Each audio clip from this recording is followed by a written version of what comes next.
एक राजा था, बड़ा अहंकार था उसे, बहुत अहंकार था। तो उसे घर में ना गमले लगाने के बहुत शौक थे, बड़ा शौकीन था, गमले लगाता था। घर के सामने उसने 25-30 गमले लगा रखे थे, और जो घर का माली था उस माली से कहता था इसकी अच्छे से सुरक्षा करना, देखभाल करना, सींचना, पानी देना, ताकि ये हरे भरे रहें। घर का माली रोज पानी दिया करता था, उसकी देखभाल किया करता था, सब कार्य किया करता था। एक दिन उस माली के हाथ से वो गमला एक टूट गया, और जैसे ही गमला टूटा राजा को पता चला किसने एक गमला तोड़ दिया। अब उसे बड़ा क्रोध आया, तुमने मेरा गमला तोड़ दिया, मुझे इतना प्रिय था, इतने सुंदर से हमने वर्षों से सजा रखे थे, तुमने तोड़ दिया, अब तुम्हें मैं फांसी की सजा दूंगा, तुम्हें फांसी की सजा दूंगा।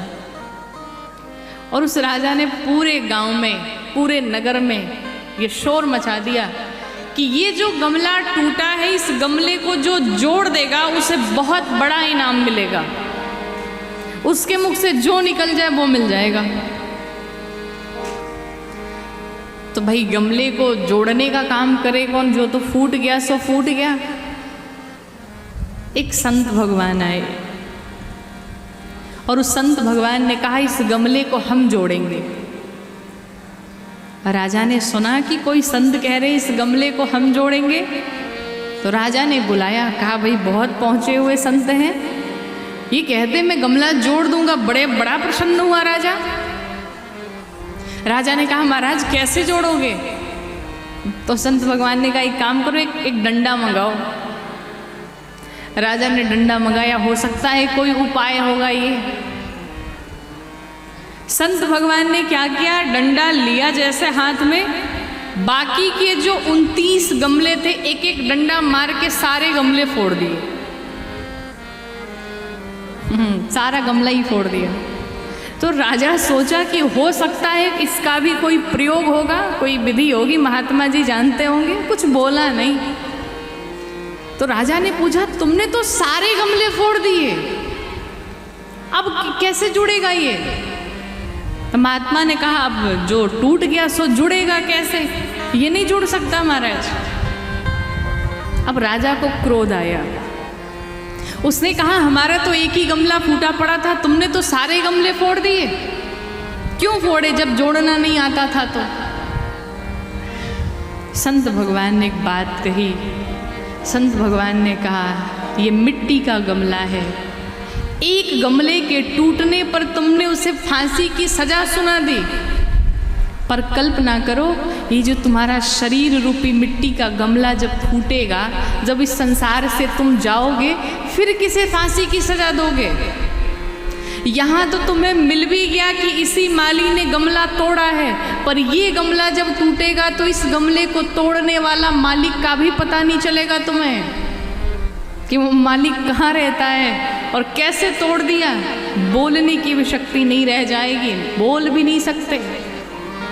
और मैंने इसीलिए तोड़ दिया कि ऐसे 29 गमले अगर गलती से किसी से टूट जाते तो तुम 29 लोगों की हत्या कर डालते, इसलिए हमने सोचा कि एक ही बार 30 गमले फोड़ देते हैं और एक ही बार तुम हमें ही सजा दे दो। राजन के आंखों में अश्रु आ गए, बात समझ में आ गई कि जिस एक मिट्टी के गमले को तोड़ने की सज़ा हमने इसे फांसी की दे दी, जिस दिन ये मिट्टी का गमला टूट जाएगा फिर मैं किसे सुनाने जाऊंगा। सिर्फ यही बात हमको आपको समझनी है कि जिस बात का हम अहंकार अपने जीवन में करते चलते हैं, महाराज ये अहंकार किसी का नहीं रहा। यहाँ पे रावण जैसा ज्ञानी कौन होगा, रावण जैसा विद्वान कौन होगा, रावण जैसा धनवान कौन होगा, रावण जैसा बलशाली कौन होगा? जब रावण का अहंकार यहाँ नहीं टिका तो फिर हम आप तो साधारण से व्यक्ति हैं। इसीलिए कहते हैं मान मेरा कहना वरना बाद में पछताओगे,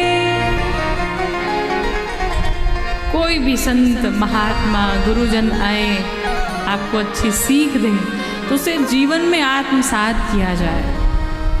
कुछ लोग होते हैं ना, यहाँ से सुनते ही इसे बाहर कर देते हैं। ऐसा नहीं करना है, यहाँ से सुन के अंदर उतारना है हृदय में और उसे अपने जीवन में धारण करिए, तभी कथा का फल है।